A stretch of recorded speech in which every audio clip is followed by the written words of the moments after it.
ദൈവനാമത്തിന് മഹത്വമുണ്ടാകട്ടെ. നമുക്ക് വീണ്ടും ദൈവസന്നിധിയിലെ ഒരുമിച്ചായിരിക്കാനായിട്ട് കർത്താവ് തന്ന സാഹചര്യത്തെ ഓർത്ത് കർത്താവിനെ സ്തുതിക്കുന്നു. യോഹന്നാന്റെ സുവിശേഷം നമ്മൾ ക്രമീകൃതമായിട്ട് പഠിച്ചു വരുന്നു. കഴിവതും ലളിതമായി വിഷയങ്ങൾ പ്രതിപാദിച്ചു പോകുവാനായിട്ടാണ് ഞാൻ ശ്രദ്ധിക്കുന്നത്. ദൈവശാസ്ത്രപരമായി ഘനതരമായ വിഷയങ്ങൾ യോഹന്നാന്റെ സുവിശേഷത്തിലുണ്ട്. എന്നാൽ അതിനെ ലഘുവായി പ്രായോഗിക തലത്തിൽ എങ്ങനെ നമുക്ക് മനസ്സിലാക്കുവാനും ജീവിതത്തിൽ പ്രാവർത്തികമാക്കുവാനും നമ്മുടെ ജീവിതത്തെ ക്രമപ്പെടുത്തുവാനും ഇടയാകണം എന്നുള്ള ലക്ഷ്യത്തിലാണ് ആ നിലയിൽ ക്ലാസ്സുകൾ മുന്നോട്ട് പോകുന്നത്. കഴിഞ്ഞ ക്ലാസ്സിൽ നമ്മൾ 5-ാം അധ്യായത്തിന്റെ ആദ്യത്തെ 18 വരെയുള്ള വാക്യങ്ങൾ കഴിഞ്ഞ ക്ലാസ്സിൽ നമ്മൾ ശ്രദ്ധിക്കുകയുണ്ടായി.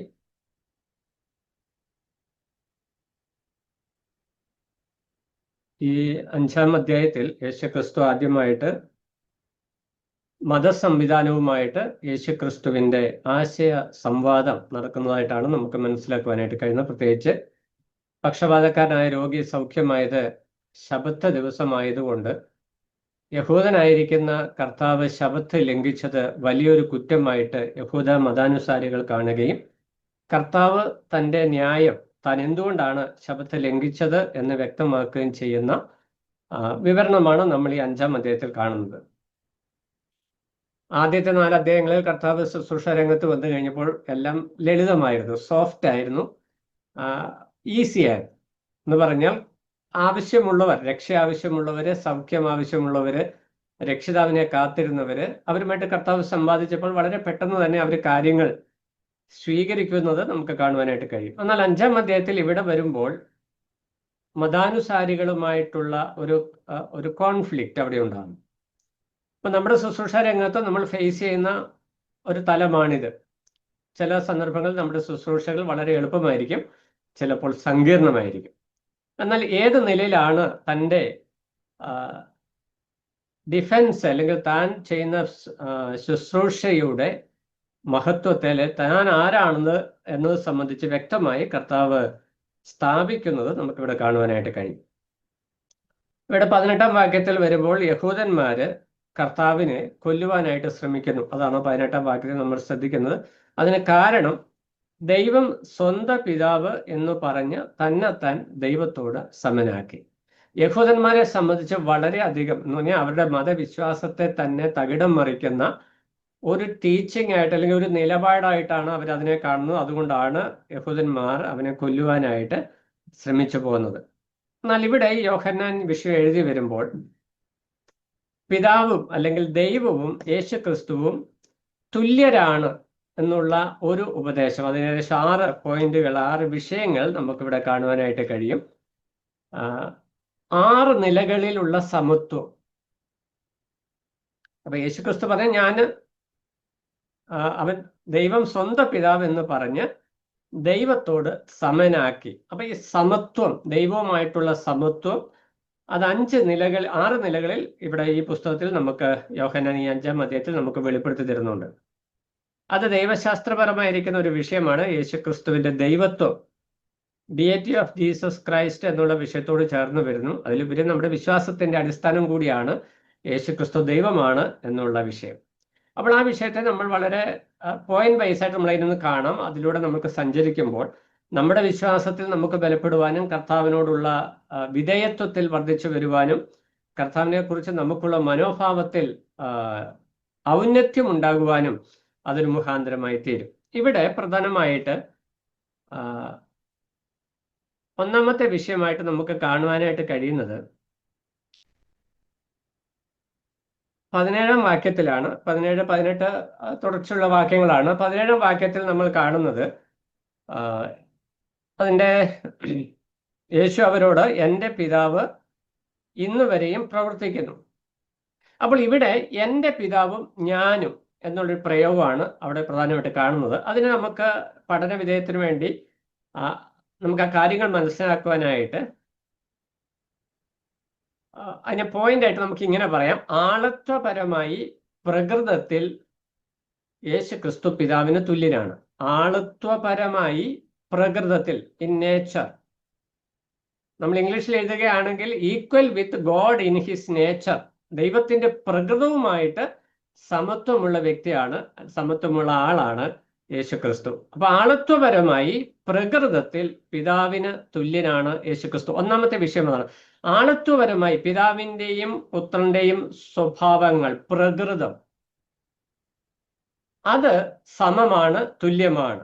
അതുകൊണ്ടാണ് എൻ്റെ പിതാവ് എന്ന് പറയുന്നു, ഞാനും പിതാവും എന്ന് കർത്താവ് പറയുന്നുണ്ട്. യോഹന്നാന്റെ സുവിശേഷം 8-ാം അധ്യായം 30-ാം വാക്യത്തിൽ 10-ാം അധ്യായം 30-ാം വാക്യത്തിൽ വരുമ്പോൾ അവിടെ പറയുന്നത് ഞാനും പിതാവും ഒന്നാകുന്നു. ഞാൻ പിതാവാകുന്നു എന്നല്ല കർത്താവ് പറഞ്ഞത്, ഞാനും പിതാവും ഒന്നാകുന്നു. വൺനെസ് തിയോളജിക്കാർ അതിനെ അങ്ങനെ ഇന്റർപ്രറ്റ് ചെയ്യുന്നുണ്ട്. പക്ഷെ അവിടെ കർത്താവ് പറഞ്ഞു ഞാനും പിതാവും ഒന്നാകുന്നു. രണ്ട് ആളത്വങ്ങൾ ആളത്വപരമായി രണ്ടായിട്ട് നിൽക്കുമ്പോൾ തന്നെ എസൻസിൽ, സാരാംശത്തിൽ അവർ സമത്വമുള്ളവരായി സ്ഥിതി ചെയ്യുന്നു. എന്ന് പറഞ്ഞാൽ പിതാവായ ദൈവത്തിന്റെ എല്ലാ സ്വഭാവ ഗുണഗണങ്ങളും പുത്രനിൽ പൂർണ്ണ അളവിൽ, പിതാവ് ഏതളവിലുണ്ടോ അതേ അളവിൽ തന്നെ പുത്രനിലുമുണ്ട്.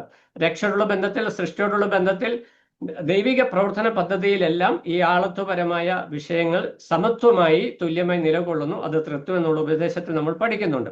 എന്നാൽ ഇവിടെ യോഹന്നാൻ ഈ വിഷയം എഴുതി വരുമ്പോൾ നമുക്ക് മുമ്പിൽ അവതരിപ്പിക്കുന്ന വിഷയം, യഹൂദന്മാരോട് കർത്താവ് മറുപടി പറയുമ്പോൾ സാരാംശത്തിൽ അല്ലെങ്കിൽ ആളത്വപരമായി പിതാവിൽ നിന്ന് വ്യത്യസ്തനായി പുത്രൻ നിൽക്കുമ്പോൾ സമത്വത്തിൽ, നേച്ചറിൽ, പ്രകൃതത്തിൽ, സ്വഭാവത്തിൽ പിതാവിന് സമനാണ് എന്നുള്ള വിഷയം കർത്താവ് ഓർപ്പിക്കുകയാണ്.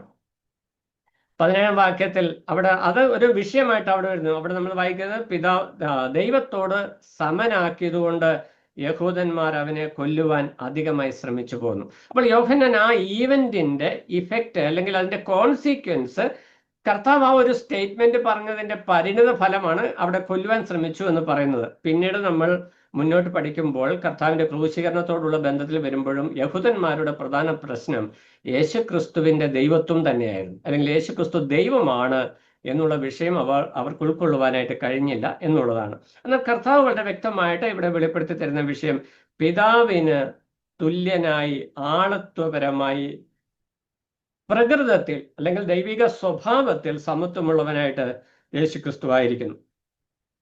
രണ്ടാമത്തെ വിഷയം നമ്മൾ കാണുന്നത് 19-ാം വാക്യത്തിലാണ്. 17-ാം വാക്യത്തിലും അതിൻ്റെ അതുകൊണ്ട് കർത്താവ് ആ വിഷയം പറയുന്നു. അത് നമുക്ക് ഇങ്ങനെ പോയിന്റ് ആയിട്ട് പറയാം, പ്രവൃത്തികളിൽ പിതാവിന് സമനാണ് ക്രിസ്തു,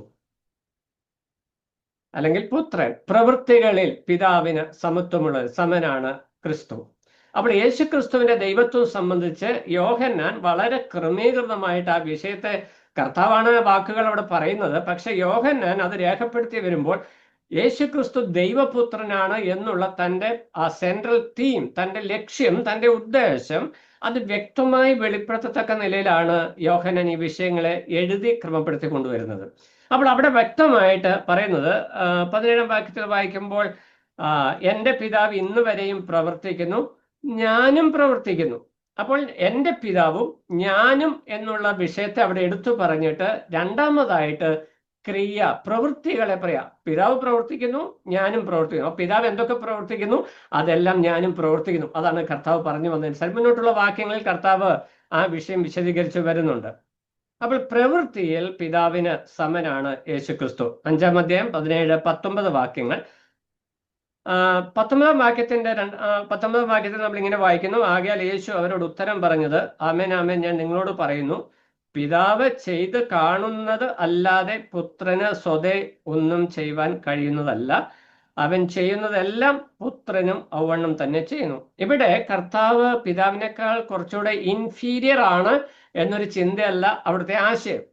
അവിടെ കർത്താവ് പറഞ്ഞു വരുവാൻ ഉദ്ദേശിക്കുന്ന വിഷയം ഞാനും പിതാവും ഒന്നാകുന്നു, അല്ലെങ്കിൽ ഞാൻ പിതാവിന് സമനാണ് എന്നുള്ള വിഷയം ബോധ്യപ്പെടുത്തുവാനായിട്ട് കർത്താവ് ഉപയോഗിക്കുന്ന ഒരു വാക്കാണ് പിതാവ് ചെയ്തു കാണുന്നതല്ലാതെ സ്വതവേ ഒന്നും ചെയ്യാൻ കഴിയില്ല എന്ന് പറഞ്ഞാൽ പിതാവ് എന്തൊക്കെ പ്രവൃത്തികളാണോ ചെയ്യുന്നത്, അല്ലെ പിതാവ് എന്താണോ ചെയ്യുവാനായിട്ട് ആഗ്രഹിക്കുന്നത്, എന്താണോ പദ്ധതി ഇടുന്നത്, അത് തന്നെ ഞാൻ ചെയ്യുന്നു, അതിനപ്പുറത്തേക്ക് ചെയ്യുന്നില്ല എന്ന് പറഞ്ഞാൽ ഈ ദൈവത്വത്തിലെ 3 ആളത്വങ്ങളിൽ ഈ 3 ആളത്വങ്ങളും തമ്മിലുള്ള കോർഡിനേഷൻ അല്ലെങ്കിൽ അവർ തമ്മിലുള്ള സഹവർത്തിത്വം അത് തുല്യ നിലയിലാണ്. ഒരാൾ ഇൻഡിപെൻഡന്റ് ആയതുകൊണ്ട് അദ്ദേഹത്തിന് ഇഷ്ടമുള്ളതുപോലെ പ്രവർത്തിക്കാം, ആ ആളത്വത്തിന് ഇഷ്ടമുള്ളതുപോലെ പ്രവർത്തിക്കാം എന്ന ഒരു അണ്ടർസ്റ്റാൻഡിങ് അല്ല അവിടെ ഉള്ളത്.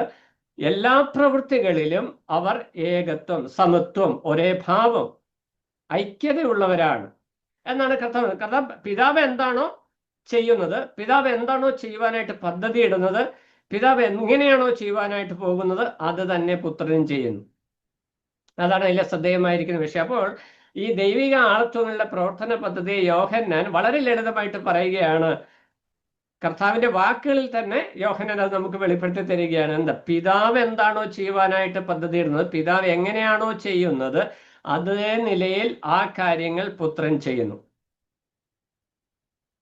പിതാവ് ചെയ്യുന്നതെല്ലാം, എന്നിട്ട് അതിന്റെ രണ്ടാം ഭാഗത്ത് വായിക്കുമ്പോൾ അവൻ ചെയ്യുന്നതെല്ലാം പുത്രനും അവണ്ണം തന്നെ ചെയ്യുന്നു. അപ്പോൾ പിതാവ് ചെയ്യുന്ന എല്ലാ കാര്യങ്ങളും പുത്രനും അവണ്ണം തന്നെ ചെയ്യുന്നു. അപ്പോൾ യഹൂദന്മാരോട്, യേശുക്രിസ്തുവിന്റെ ദൈവത്വം നിഷേധിക്കുന്ന യഹൂദന്മാരോട് താൻ ദൈവമാണ് അല്ലെങ്കിൽ താനാണ് വാഗ്ദത്തം വശിക എന്നുള്ള വിഷയം വ്യക്തമായി വെളിപ്പെടുത്തുവാൻ വേണ്ടി കർത്താവ് പറയുകയാണ്, പിതാവായ ദൈവം ചെയ്യുന്ന എല്ലാ പ്രവൃത്തികളും ഞാൻ ചെയ്യുന്നു. ഇനി അതിന്റെ വിശദീകരണമാണ് മുന്നോട്ടുള്ള വാക്യങ്ങളിലൊക്കെ കാണുന്നത്. അത് പിന്നാലെ നമ്മൾ അതിലേക്ക് വരും. ഇനി മൂന്നാമതായ വിഷയമായിട്ട് നമ്മൾ കാണുന്നത് അതിന്റെ 20-ാം വാക്യം. പിതാവ് പുത്രനെ സ്നേഹിക്കുകയും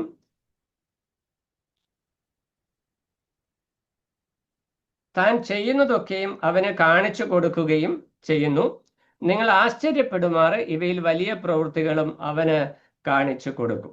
ഇവിടെ 20-ാം വാക്യത്തിലേക്ക് വരുമ്പോൾ ഈ പിതാവും പുത്രനും തമ്മിലുള്ള ഐക്യം, അതിൻ്റെ ഉദ്ദേശം എന്താണെന്ന് പറയുകയാണ്. അവിടെ വ്യക്തമായിട്ട് പറയുന്നത്, പിതാവ് പുത്രനെ സ്നേഹിക്കുകയും താൻ ചെയ്യുന്നതൊക്കെയും അവന് കാണിച്ചു കൊടുക്കുകയും ചെയ്യുന്നു. ഇത് കണ്ടുപഠിക്കേണ്ട ഒരു വിഷയം എന്നുള്ള ആശയം, പിതൃപുത്ര ബന്ധത്തിൽ പിതാവ് ചെയ്യുന്ന കാര്യങ്ങൾ പുത്രന് കാണിച്ചു കൊടുക്കുന്ന പറഞ്ഞ ആ സ്ഥാനീയ ബന്ധത്തെ എടുത്തു കാണിക്കാൻ വേണ്ടിയാണ്. അതിന്റെ അന്തസത്ത എന്ന് പറഞ്ഞാൽ പിതാവും പുത്രനും തമ്മിലുള്ള സ്നേഹബന്ധത്തിന്റെ അടിസ്ഥാനത്തിലാണ് പിതൃപുത്ര ബന്ധം നിലകൊള്ളുന്നതും അവർ കർത്താവ് പ്രവൃത്തികളിൽ പ്രവർത്തിക്കുന്നതും എന്നുള്ള വിഷയമാണ് അവിടെ പ്രത്യേകിച്ച് എടുത്തത്. പിതാവ് പുത്രനെ സ്നേഹിക്കുകയും താൻ ചെയ്യുന്നതൊക്കെയും കാണുക. പിതാവ് പുത്രനെ സ്നേഹിക്കുന്നത് കൊണ്ട് പിതാവ് ചെയ്യുന്നതായിരിക്കുന്ന പദ്ധതികളെ പുത്രന് കാണിച്ചു കൊടുക്കുന്നു. അപ്പൊ സ്നേഹമില്ലെങ്കിൽ കാണിച്ചു കൊടുക്കുന്നില്ലെന്ന് അല്ല അതിന്റെ ആശയം. കർത്താവ് നമുക്ക് ലളിതമായ നിലയിൽ ഈ വിഷയം മനസ്സിലാക്കാൻ വേണ്ടി മാനുഷിക ടേംസ്, മാനുഷിക പദപ്രയോഗങ്ങൾ ഉപയോഗിക്കുകയാണ്.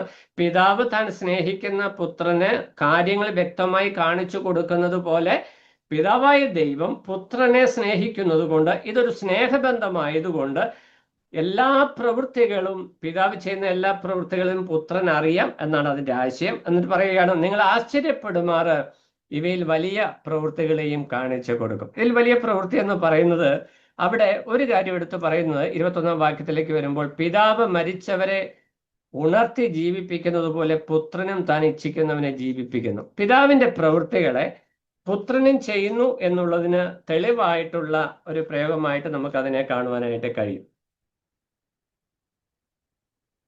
പിതാവും പുത്രനും തമ്മിലുള്ള സ്നേഹബന്ധം അല്ലെങ്കിൽ ഐക്യത, അത് സ്നേഹത്തിൽ അധിഷ്ഠിതമാണ്. ആ സ്നേഹത്തിൽ അധിഷ്ഠിതമായിരിക്കുന്ന ബന്ധത്തിൽ പിതാവ് പുത്രന് താൻ ചെയ്യുന്ന പ്രവൃത്തികളെ കുറിച്ച് വ്യക്തമായ ഉൾക്കാഴ്ച നൽകുന്നു എന്ന് നമുക്ക് കാണുവാനായിട്ട് കഴിയും. അപ്പൊ നമ്മൾ അതിന്റെ ഒന്നാമത്തെ പോയിന്റ് നമ്മൾ കണ്ടത് ആണത്വപരമായി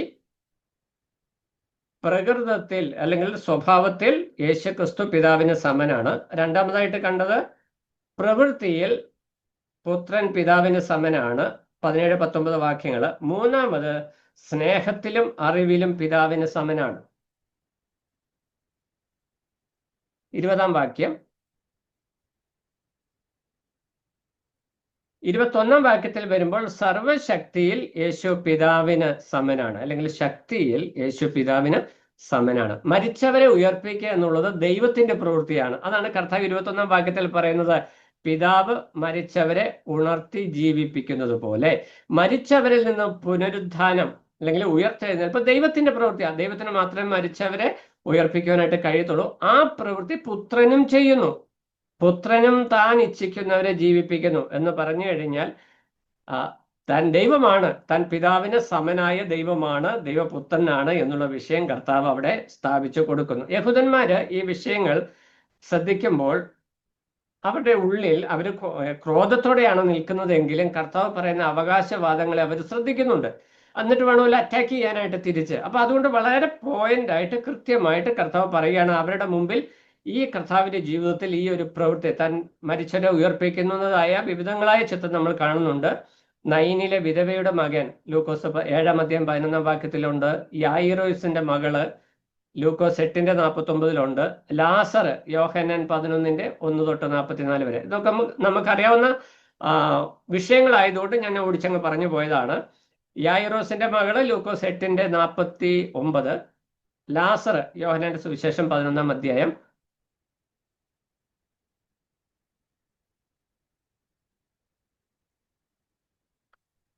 അപ്പോൾ പിതാവായ ദൈവമാണ് പിതാവിന്റെ പ്രവൃത്തിയിൽ ദൈവമായിരിക്കും. പിതാവായ ദൈവത്തിന്റെ പ്രവൃത്തിയിലുള്ള വിഷയമാണ് മരിച്ചവർക്ക് ജീവൻ കൊടുക്കുക എന്നുള്ളത്. പുത്രൻ അത് ചെയ്തുകൊണ്ട് കർത്താവ് പറയുകയാണ്, ഞാൻ എനിക്ക് ഇഷ്ടമുള്ളവരെ ജീവിപ്പിക്കുന്നു. ഇനി 22-ാം വാക്യത്തിലേക്ക് വരുമ്പോൾ അതിന്റെ 22-ാം വാക്യത്തിന്റെ അവസാന ഭാഗം അവിടെ വരുമ്പോൾ പിതാവ് ആരെയും ന്യായം വിധിക്കാതെ ന്യായവിധി എല്ലാം പുത്രന് കൊടുത്തിരിക്കുന്നു. ഇപ്പൊ ന്യായവിധിയിൽ 5-ാമത്തെ പോയിന്റ്, ന്യായവിധിയിൽ പിതാവിന് സമനാണ് പുത്രൻ. ന്യായം വിധിക്കാനുള്ള അധികാരം ദൈവമാണ് ലോകത്തെ നീതിയിൽ ന്യായം വിധിക്കുന്നത്.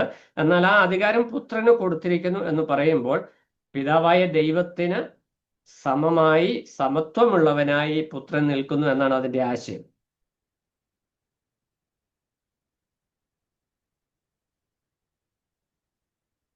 അതിന്റെ ആദ്യ ഭാഗത്ത് വരുമ്പോൾ എന്തിനു വേണ്ടിയാണ് എന്നത് വ്യക്തമായിട്ട് 22-ന്റെ ആദ്യ ഭാഗം. 22-ാം ഭാഗത്താണ് നമ്മൾ വായിച്ചത്, പിതാവ് ആരെയും ന്യായം വിധിക്കാതെ ന്യായവിധിയെല്ലാം പുത്രന് കൊടുത്തിരിക്കുന്നു. അപ്പൊ ന്യായം വിധിക്കുന്ന അധികാരമുള്ള കർത്താവ് താൻ ദൈവമാണ് എന്നുള്ള വിഷയം സ്ഥാപിക്കുന്നു. 23-ാം വാക്യത്തിലേക്ക് വരുമ്പോൾ പുത്രനെ ബഹുമാനിക്കാത്തവൻ അവനെ അയച്ച പിതാവിനെയും ബഹുമാനിക്കുന്നില്ല എന്ന് പറഞ്ഞാൽ പിതാവിന് കൊടുക്കേണ്ട ബഹുമാനം പുത്രനും കൊടുക്കേണ്ടതാണ്. അല്ലെങ്കിൽ ആരാധനയിൽ അല്ലെങ്കിൽ ബഹുമാനത്തിൽ പിതാവിന് സമനാണ് പുത്രൻ. അതാണ് 6-ാമത്തെ പോയിന്റ്.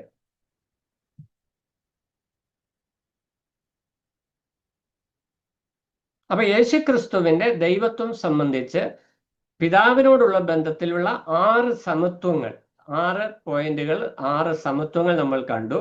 അപ്പോൾ കർത്താവ് ഇവിടെ സ്ഥാനീയമായിട്ട് വ്യക്തമായിട്ട് പറഞ്ഞു കൊടുക്കുന്ന വിഷയം എന്നുള്ളത്,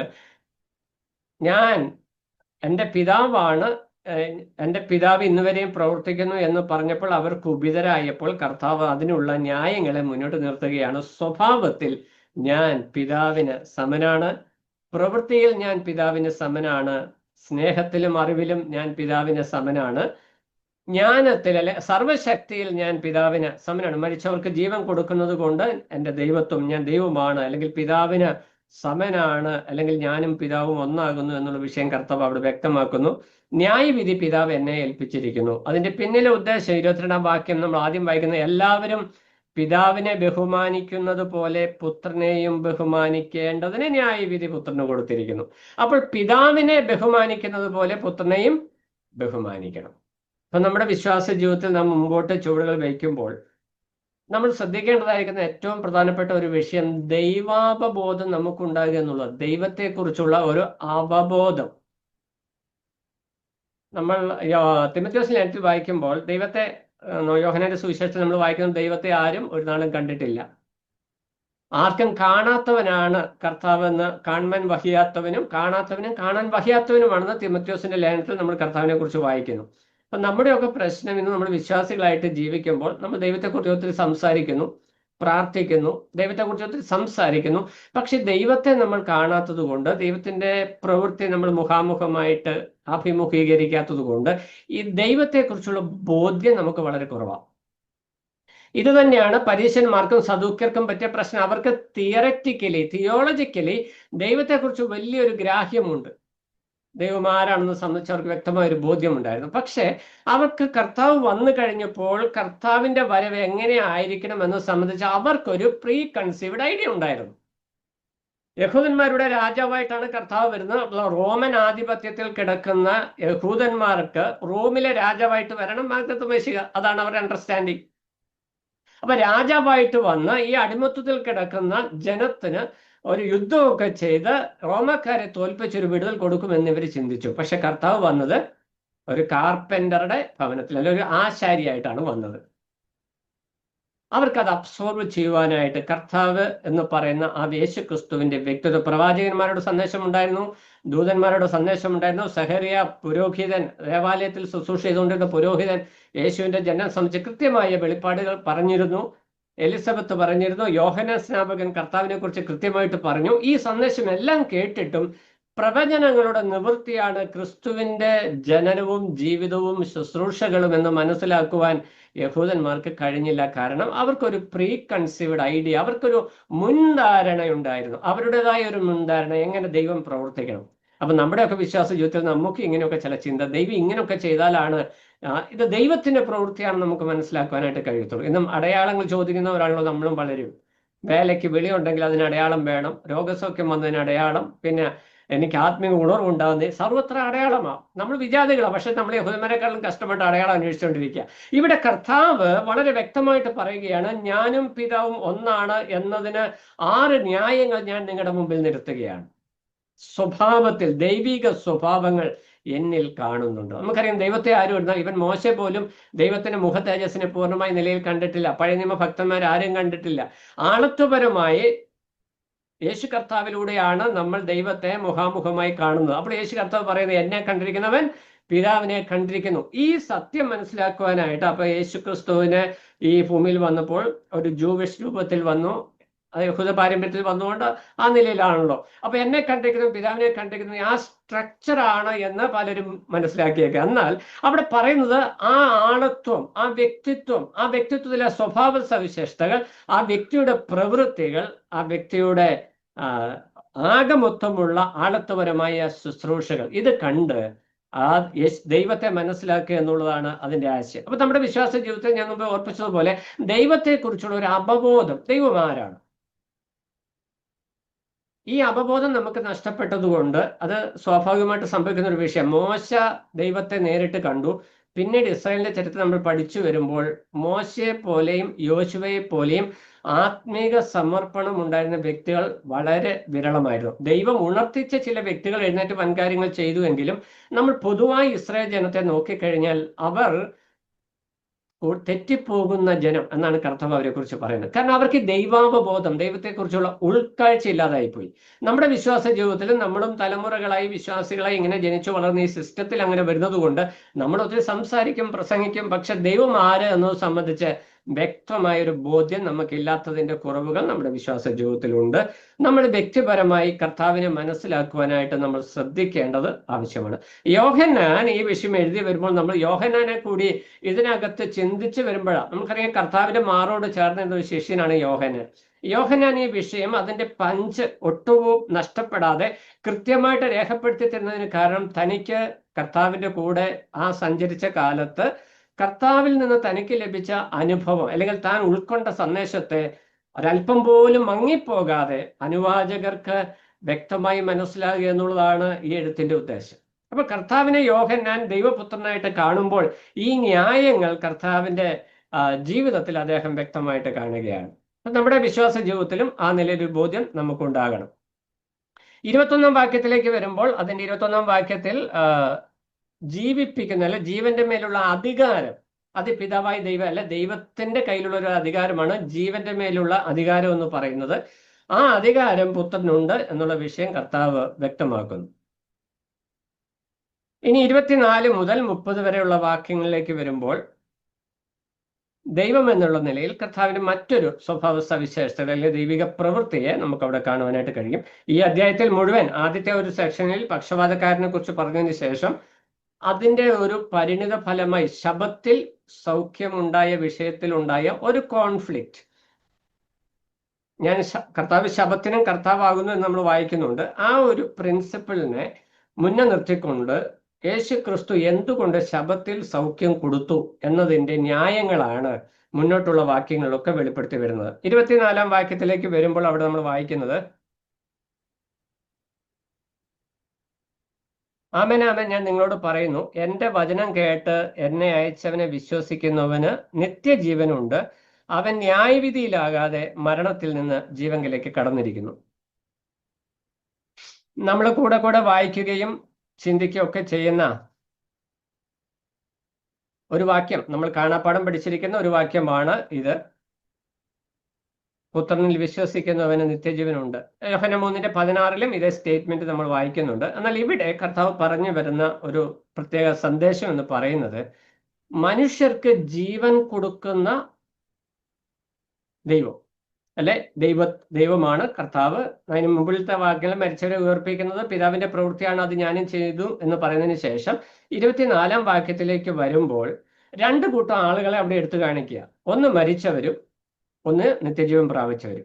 അവിടെ മരിച്ചവരെന്ന് പറയുന്നത് ആത്മീകമായ മരണത്തെ കുറിച്ചാണ്. അവിടെ നമ്മൾ പറയുന്നത് 24-ാം വാക്യം, എന്റെ വചനം കേട്ട് എന്നെ അയച്ചവനെ വിശ്വസിക്കുന്നവന് നിത്യജീവനുണ്ട്, അവൻ ന്യായവിധിയിലാകാതെ മരണത്തിൽ നിന്ന് ജീവനിലേക്ക് കടന്നിരിക്കുന്നു. അപ്പോൾ വിശ്വസിക്കുന്നവൻ നിത്യജീവനിലേക്ക് വരുന്നു, വിശ്വസിക്കാത്തവൻ എന്താ മരണത്തിൽ നിന്ന് ന്യായവിധിയിലേക്ക് പോകുന്നു.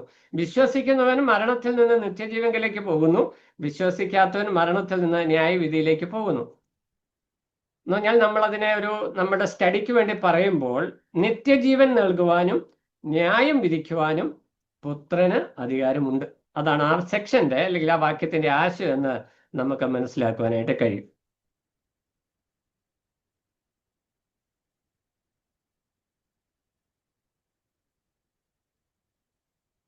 ഇനി അതിനകത്ത് വേറൊരു ആശയം കൂടെ നമുക്ക് ലഭിക്കുന്നത്, വിശ്വസിക്കുന്ന വ്യക്തികൾക്ക് ഈ ഭൂമിയിൽ വെച്ച് തന്നെ അവർ വിശ്വസിക്കുന്ന നിമിഷം മുതൽ അവർ നിത്യജീവൻ പ്രാപിച്ചവരാണ്. എന്ന് പറഞ്ഞാൽ നമ്മൾ വിശ്വാസികൾ നിത്യജീവന് ഇപ്പോൾ തന്നെ ഉടമകളാണ്. അപ്പൊ അതാണ് ഞാൻ പറഞ്ഞത്, നമ്മൾ ദൈവാംബബോധം നമുക്കുള്ളപ്പോൾ തന്നെ നമുക്ക് ലഭിച്ച രക്ഷയെക്കുറിച്ചുള്ള ബോധ്യം നമുക്കുണ്ട്. നമുക്ക് മരിച്ചു കഴിഞ്ഞല്ല നിത്യജീവൻ ലഭിക്കുന്നത്. നാം രക്ഷിക്കപ്പെട്ട് യേശു കർത്താവിനെ രക്ഷിതാവായി ഹൃദയത്തിൽ സ്വീകരിച്ച് വിശ്വാസത്താൽ അംഗീകരിച്ച് നമ്മുടെ ജീവിതം സമർപ്പിച്ച നിമിഷം മുതൽ, ആ അരക്ഷണത്തിൽ നമ്മൾ പാട്ട് പാടാറുണ്ട്, ആ അരക്ഷണം മുതൽ നമ്മുടെ നിത്യജീവൻ ആരംഭിച്ചിരിക്കുകയാണ്. അന്ന് മുതൽ നമ്മൾ നിത്യജീവനിലാണ്. രക്ഷിക്കപ്പെടാത്ത വ്യക്തികൾ അവർ ഇപ്പോഴും ന്യായവിധിയുടെ കീഴിലാണ്. യോഹന്നാന്റെ സുവിശേഷം 3:18 വരുമ്പോൾ നമ്മൾ വായിക്കുന്നത്, പുത്രനിൽ വിശ്വസിക്കുന്നവന് നിത്യജീവനുണ്ട്, പുത്രനെ അനുസരിക്കാത്തവനോ ജീവനെ കാണുകയില്ല. അപ്പോൾ ജീവനെ കാണാത്ത അവസ്ഥയിലൂടെയാണ് അവൻ സഞ്ചരിക്കുന്നത്. അത് അവന്റെ ആത്മീക അവസ്ഥയിൽ പറഞ്ഞാൽ അവൻ ആത്മീകമായി മരിച്ചവനാണ്. എഫേസ്യർ 2:1-2 അതിക്രമങ്ങളാലും പാപങ്ങളാലും മരിച്ചവർ. അപ്പോൾ അതിക്രമങ്ങളാലും പാപങ്ങളാലും മരിച്ചവരായിരിക്കുന്ന അവസ്ഥയിലുള്ള വ്യക്തികൾ ക്രിസ്തുവിനെ രക്ഷിതാവായി സ്വീകരിക്കുമ്പോൾ രക്ഷിക്കപ്പെടുന്ന സമയത്ത് തന്നെ ആ വ്യക്തി നിത്യജീവന് അവകാശിയായിത്തീരുന്നു. ആ നിത്യജീവൻ ലഭിക്കുന്നു എന്നുള്ള വിഷയത്തിലൂടെ പറയുകയാണ്, എന്നെ അയച്ചവനിൽ വിശ്വസിക്കുന്ന ഒരു നിത്യജീവൻ ഉണ്ട്. ഈ രക്ഷിക്കപ്പെടുന്ന നിമിഷം മുതൽ നമ്മൾ നിത്യജീവന അവകാശികൾ. അതുകൊണ്ട് നമ്മളുടെ നിത്യജീവൻ നഷ്ടപ്പെടുന്നില്ല, രക്ഷ നഷ്ടപ്പെടുന്നില്ല എന്ന് നമ്മൾ പറയുന്നു. പക്ഷേ ഈ രക്ഷ നഷ്ടപ്പെടുന്നില്ല എന്നുള്ള ആശയത്തെ നമ്മൾ മനസ്സിലാക്കുന്ന നമുക്ക് എങ്ങനെയും ജീവിക്കാം എന്നുള്ളൊരു കൺസെപ്റ്റിലേക്ക്. അങ്ങനെയല്ല. ഈ രക്ഷ പ്രാപിച്ചതിന്റെ, നിത്യജീവൻ പ്രാപിച്ചതിന്റെ അനുഭവത്തിൽ നമ്മൾ ജീവിക്കുവാനായിട്ട് നമ്മൾ ബാധ്യസ്ഥരാണ്. ഇവിടെ രണ്ട് കാര്യങ്ങളാണ് എടുത്തു പറഞ്ഞത്. ന്യായവിധിയിലാകാതെ മരണം വിട്ട് ജീവനിലേക്ക് കടന്നിരിക്കുന്നു. അപ്പോൾ ന്യായവിധി രണ്ട് കൂട്ടർക്കും ഉണ്ട്. അതാണ് യോഹന്നാൻ താഴോട്ട് പറഞ്ഞു വരുന്ന വിഷയം. എല്ലാവർക്കും ന്യായവിധിയുണ്ട്. നമ്മൾ എബ്രായ ലേഖനം 9:26 വരുമ്പോൾ നമ്മൾ വായിക്കുന്നുണ്ട്, ഒരിക്കലും മരണവും പിന്നെ ന്യായവിധിയും ദൈവം മനുഷ്യർക്ക് നിയമിച്ചിരിക്കുന്നു. അപ്പൊ എല്ലാവർക്കും ന്യായവിധിയുണ്ട്. വിശ്വാസികൾക്ക് ന്യായവിധിയുണ്ട്. നമ്മുടെ ബ്രദറുകാരൊക്കെ മനസ്സിലാക്കിയിരിക്കുന്ന വിഷയം, വിശ്വാസി രക്ഷിക്കപ്പെട്ട് കഴിഞ്ഞാൽ പിന്നെ സംഗതിയല്ല, ഓക്കെയാണ്, നോ ന്യായവിധി. പക്ഷെ വചനം പറയുന്നത് എന്താ? ന്യായവിധി ഉണ്ട്.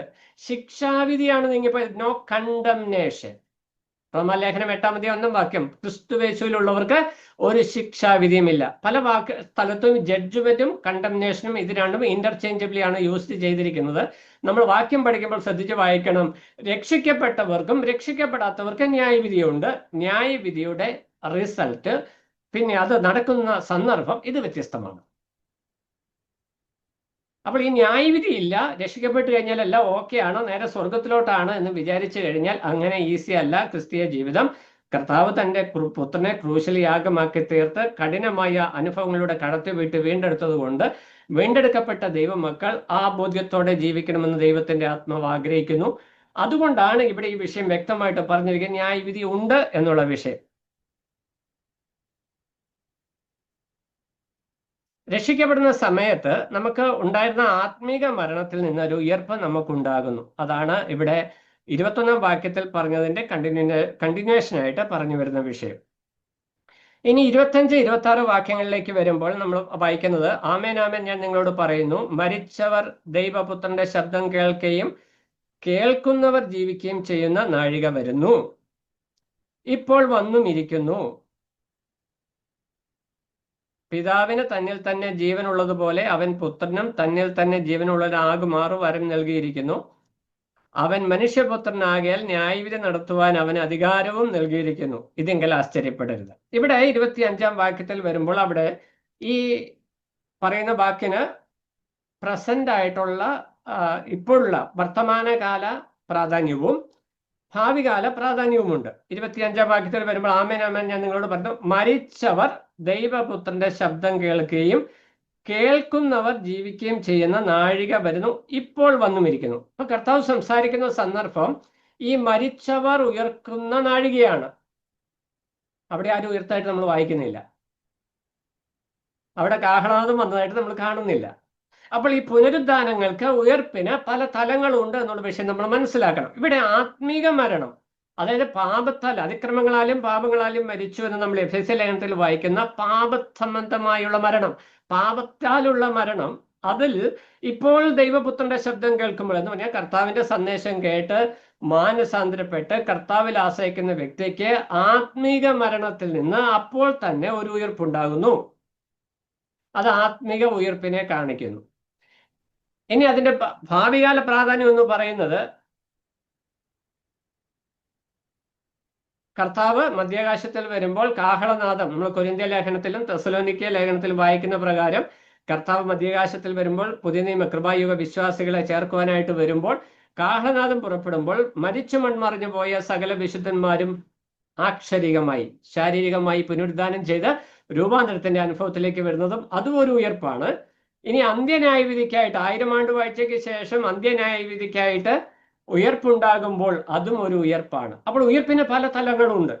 അപ്പോൾ ഇവിടെ ഇമ്മീഡിയറ്റ് മീനിങ് അല്ലെങ്കിൽ നമ്മൾ സന്ദർഭ കോണ്ടെക്സ്റ്റ് നമ്മൾ പരിശോധിക്കുമ്പോൾ ഇവിടെ കർത്താവ് പറയുന്ന വാക്ക് രക്ഷയോടുള്ള ബന്ധത്തിലാണ്. കർത്താവിന്റെ ശബ്ദം കേൾക്കുന്നവർ ജീവിക്കുകയും, ഈ കർത്താവ് പറയുന്ന വിഷയം എന്താണ്?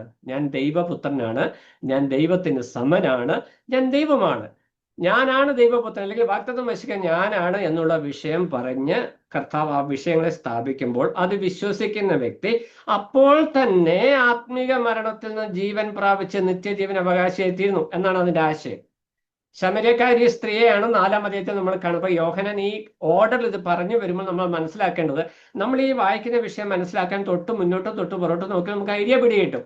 ശമര്യക്കാരി സ്ത്രീ പറയാ, വരുവാനുള്ള ക്രിസ്തു വരുമെന്ന് ഞങ്ങൾ പ്രതീക്ഷിക്കുന്നു. അപ്പൊ കർത്താവ് പറഞ്ഞു, ഞാൻ തന്നെയാണ് ക്രിസ്തു. അത് പറഞ്ഞപ്പോൾ ശമര്യക്കാരി എന്ത് ചെയ്തു? അത് അങ്ങനെ തന്നെ ആക്സെപ്റ്റ് ചെയ്തു. അവൾ അപ്പോൾ തന്നെ നിത്യജീവന് അവകാശിയായി തീർന്നു. ഈ ഭൂമിയിൽ ബലഹീനതയും ന്യൂനതയും രോഗവും സങ്കടവും പ്രയാസമുള്ള ഈ ശരീരത്തിൽ നമ്മൾ ജീവിക്കുമ്പോൾ തന്നെ രക്ഷിക്കപ്പെട്ട നമ്മൾ നിത്യജീവൻ പ്രാപിച്ചവരാണ്, നിത്യജീവൻ ഉടമകളാണ് എന്നുള്ള ബോധ്യം നമ്മളെ ഭരിക്കണം. ഈ നിത്യജീവൻ പ്രാപിച്ചതുകൊണ്ട് നിത്യകാലം ജീവിക്കാം എന്നല്ല അതിന്റെ ആശയം. ദൈവത്തിന്റെ മക്കളായി നമ്മൾ തീർന്നത് കൊണ്ട് കർത്താവ് എന്താ പറഞ്ഞത്? എന്നെ കണ്ടിരിക്കുന്നവൻ പിതാവിനെ കണ്ടിരിക്കുന്നു. അതിന്റെ ആശയം എന്താ? നിങ്ങൾ എൻ്റെ അനുകാരികളാകുവിൻ എന്ന് കർത്താവ് പറഞ്ഞു. അതിന്റെ ആശയം നമ്മളെ കാണുന്നവർ കർത്താവിനെ കാണുവാനായിട്ട് ഇടയാകണം. ഇന്ന് വിശ്വാസികളെ കണ്ടാൽ വിശ്വാസികളെന്ന് തോന്നുമോ? തോന്നാതിരിക്കാനുള്ള പരിപാടികളല്ല നമ്മൾ ചെയ്യുന്നതല്ലേ ഇപ്പോൾ ഉത്സവം. ഒരു കാരണവശാലും മറ്റുള്ളവർ ഞാനൊരു വിശ്വാസിയാണ് എന്ന് ഒരു കാരണവശാലും തിരിച്ചറിയരുത്. നമ്മൾ അതിലുള്ള സംവിധാനങ്ങൾ, നമ്മൾ പല ന്യായങ്ങൾ പറയും, പക്ഷെ നമ്മൾ പല സംവിധാനങ്ങൾ കണ്ടെത്തി. ഇപ്പൊ സഭാ ഹോളിന് നടുക്ക് സ്നാനക്കുളം ഉണ്ടാക്കി. പണ്ടൊക്കെ സ്നാനം പുറത്തായിരുന്നു. സഭാ ഹോളിനോട് ചേർന്ന സ്നാനക്കുളം ഉണ്ടാക്കുന്നത് തെറ്റാന്ന് ഞാൻ പറയുന്നില്ല കേട്ടോ. പക്ഷെ ഞാൻ പറഞ്ഞു വരുന്ന വിഷയം സാക്ഷ്യത്തിന്റെ മഹത്വം. നമ്മൾ ഒരു വിധത്തിൽ നമ്മൾ സ്നാനപ്പെടുന്ന സമയത്ത് എല്ലാം നമ്മുടെ ആ സർക്കിളിനുള്ളിലേക്ക് നമ്മളിങ്ങനെ ചുരുക്കി ചുരുക്കി ചുരുക്കി കൊണ്ടുവന്നു. പുറത്തുണ്ടായിരുന്ന സാക്ഷ്യങ്ങൾ ഏതൊക്കെ നിലയിൽ നമ്മളെ വിശ്വാസികളാണെന്ന് ആളുകൾ തിരിച്ചറിയുമായിരുന്നോ, അതൊക്കെ നമ്മൾ വൺ ആഫ്റ്റർ അനദർ ഓരോന്നിങ്ങനെ ഒഴിവാക്കിക്കൊണ്ടിരിക്കുകയാണ്. പക്ഷെ ഇവിടെ കർത്താവ് എന്താ പറയുക? എന്നെ കണ്ടിരിക്കുന്നവൻ പിതാവിനെ കണ്ടിരിക്കുന്നു. കർത്താവ് തൻ്റെ ജീവിതത്തിൽ ഈ ഭൂമിയിൽ താൻ മനുഷ്യനായിട്ടാണ് ജീവിക്കുന്ന ഓർമ്മ വേണം. ദൈവമാണ്, താൻ ദൈവപുത്രനാണ്, പൂർണ്ണ ദൈവവും പൂർണ്ണ മനുഷ്യനാണ്. എന്നാൽ ജഡശരീരത്തിൽ താൻ മനുഷ്യനായിട്ട് ജീവിക്കുമ്പോൾ തൻ്റെ പിതാവിൻ്റെ സ്വഭാവ ഗുണങ്ങൾ മനുഷ്യ ശരീരത്തിൽ ഇരുന്നു കൊണ്ട് വെളിപ്പെടുത്തുന്നതിൽ കർത്താവ് ശ്രദ്ധേയനായിരുന്നു, അല്ലെങ്കിൽ അതിനെ ശ്രദ്ധാലുവായിരുന്നു. ഈ മനുഷ്യരൂപം കണ്ടുകൊണ്ടാണ് യഹൂദന്മാർക്ക് കർത്താവിനെ അങ്ങനെ അംഗീകരിക്കാൻ പറ്റാത്തത്. പക്ഷെ കർത്താവ് തന്റെ സ്വഭാവ ഗുണങ്ങൾ വെളിപ്പെടുത്തി, അത് ക്ലെയിം ചെയ്യുക മാത്രമല്ല, അത് വെളിപ്പെടുത്തുകയും ചെയ്യും. നമ്മുടെ വിശ്വാസ ജീവിതത്തിലും ഈ ഒരു അനുഭവം ഉണ്ടാണ്. നിത്യജീവൻ നമ്മൾ ഇപ്പോഴേ പ്രാപിച്ചിട്ടുണ്ട്. ഒരു കാരണവശാലും രക്ഷിക്കപ്പെട്ട വ്യക്തി നിത്യനാശത്തിലേക്ക് പോകുന്നില്ല. ഇവിടെ നമ്മൾക്കൊരു നിദ്ര, ഉറക്കം മാത്രം സംഭവിക്കുന്നു. കൊരിന്ത്യർ ലേഖനത്തിൽ ആ കാര്യം വളരെ വ്യക്തമായിട്ട് പറയുന്നു. നമ്മൾ നിത്യജീവൻ പ്രാപിച്ചത് കൊണ്ട് നമ്മൾ നിദ്ര കൊള്ളുകയാണ്. മരിച്ചവർ ആബാലവൃദ്ധം സിംഹാസനത്തിന് മുമ്പിൽ നിൽക്കുന്നതിനെ കുറിച്ച് വെളിപ്പാട് പുസ്തകം 20-ാം അധ്യായത്തിൽ നമ്മൾ വായിക്കുന്നുണ്ട്. അത് മരിച്ചവരാണ്, പാപത്തിൽ മരിച്ചവർ. നമ്മളാരാ? പാപസംബന്ധമായി മരിച്ച് നിത്യജീവൻ പ്രാപിച്ചവരായ നാം ഈ ജഡത്തിൽ നിന്ന് ആത്മാവ് നമ്മളെ വിടുമ്പോൾ നമ്മൾ നിദ്ര കൊള്ളുകയാണ്. എന്തിനു വേണ്ടി? പുനരുദ്ധാനത്തിനു വേണ്ടി. കർത്താവിന്റെ ആ കാഹളനാദം കേൾക്കുവാനായിട്ട്, അല്ലെങ്കിൽ ആ മോർണിംഗ് അലാറം, നമ്മൾ രാവിലെ അലാറം വെച്ച് എണീക്കുന്നവരാണല്ലോ. അപ്പൊ കുറച്ച് സുദീർഘമായ നാളുകളിലേക്ക് ഒരു അലാറം കേൾക്കുവാനായിട്ട് നമ്മളിങ്ങനെ ഉറങ്ങുന്ന ആളുകളായിട്ട് നമ്മൾ നിത്യജീവൻ പ്രാപിച്ചിരിക്കുകയാണ്. ആ ബോധ്യം നമ്മളെ ഭരിക്കണം. നമ്മൾ ദൈവമക്കളാണ്. നമ്മൾ ഈ ഭൂമിയിൽ ജീവിക്കുമ്പോൾ അല്പകാലമേ ജീവിച്ചുള്ളതെങ്കിലും അത് കർത്താവ് 33 വർഷം ജീവിച്ചുള്ളൂ. പക്ഷെ 33 വർഷം കർത്താവ് ഞാനും പിതാവും ഒന്നാണ്. നിങ്ങൾ എന്നെ കണ്ടിരിക്കുന്നു, പിതാവിനെ കണ്ടിരിക്കുന്നു. ദൈവത്തിന്റെ സ്വഭാവ ഗുണങ്ങളൊക്കെ എന്നിലുണ്ട്.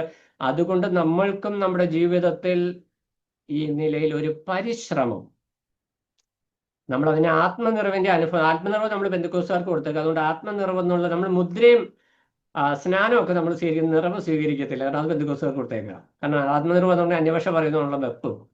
ആത്മനിറവിന്റെ അനുഭവം എന്ന് പറഞ്ഞാൽ ആത്മാവിനാൽ, പരിശുദ്ധാത്മാവിനാൽ സമ്പൂർണമായി നിയന്ത്രിക്കപ്പെട്ട ദൈവഹിത പ്രകാരം. അതാണ് കർത്താവ് പറഞ്ഞത്, എൻ്റെ പിതാവ് എൻ്റെ പിതാവ് എന്നെ സ്നേഹിക്കുന്നത് കൊണ്ട് എൻ്റെ പിതാവ് എന്തൊക്കെ ചെയ്യാൻ പോകുന്നു എന്നുള്ള കാര്യം എന്നെ വ്യക്തമായിട്ട് പറഞ്ഞു തന്നിട്ടുണ്ട്. അപ്പോൾ ദൈവഹിതം മനസ്സിലാക്കുവാനായിട്ട് കഴിയുന്നത് രക്ഷിക്കപ്പെട്ട ദൈവമക്കളായിരിക്കുന്ന നമ്മൾക്കാണ്. അപ്പോൾ ആ ഹിതം മനസ്സിലാക്കി നമ്മൾ അതിന് പ്രകാരം ജീവിതത്തെ ക്രമപ്പെടുത്തുവാനായിട്ട് ആവശ്യമുണ്ട്. ഇവിടെ കർത്താവ് ആത്മീകമായി മരിച്ചവർക്ക് നിത്യജീവൻ കൊടുക്കുന്നു എന്നുള്ള വിഷയം ഇവിടെ പറഞ്ഞതിന് ശേഷം 24-ാം വാക്യത്തിൽ പറഞ്ഞു. 27 മുതൽ 30 വരെയുള്ള വാക്യങ്ങളിൽ ന്യായവിധി നടത്താനുള്ള അധികാരം പുത്രന് കൊടുത്തിരിക്കുന്നു. അതിനുള്ള ന്യായങ്ങളാണ് അവിടെ പറയുന്നത്. അവിടെ നമുക്കൊന്ന് 4 ന്യായങ്ങൾ കാണുവാനായിട്ട് കഴിയും.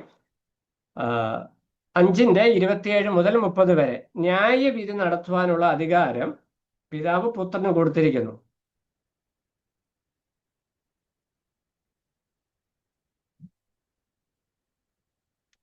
ഇരുപത്തേഴാമത്തെ വാക്യം നമ്മൾ വായിക്കുന്നത്, അവൻ മനുഷ്യപുത്രനാകിയാൽ ന്യായവിധി നടത്തുവാൻ അവന് അധികാരം നൽകിയിരിക്കുന്നു. അവിടെ ഒരു പ്രത്യേക പ്രയോഗം, പുത്രൻ മനുഷ്യപുത്രനായിരിക്കാൽ ന്യായവിധി നടത്തുവാനായിട്ട് അധികാരം കൊടുത്തിരിക്കുന്നു.